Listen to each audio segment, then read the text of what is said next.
We all have individual practices, and there are kind of similar themes that thread through each of those that feeds into our collective work. It was a happy accident. We were invited to work together for a particular show. It was actually a residency, so we were spending time together over the summer. And instead of making 4 different pieces for this exhibition, we decided to work on one together. And we tried to make it as ambitious as possible, make it as big as we could to fill the whole space. And that process really worked well for us.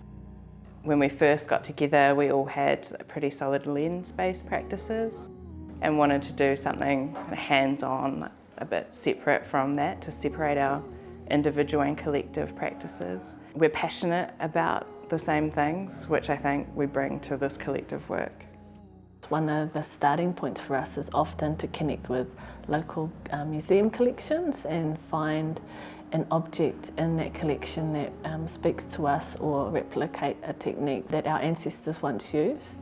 And spending that time in collections is really important to us because it connects us to that region or that place. When we've been given the opportunity to travel overseas, we've often visited other taonga Māori and reconnected with those that are offshore, and that's been always so moving.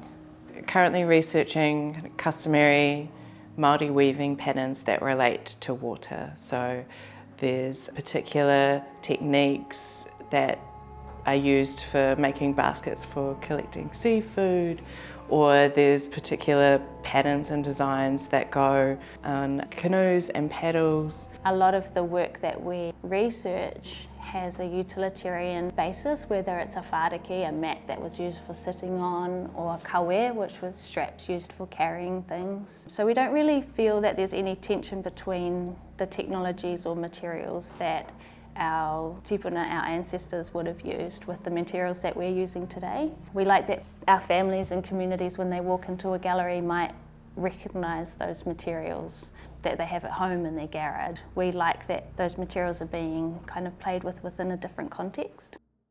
And we like to replicate customary making techniques that are usually made on a very small scale, and then we replicate them as big as we can.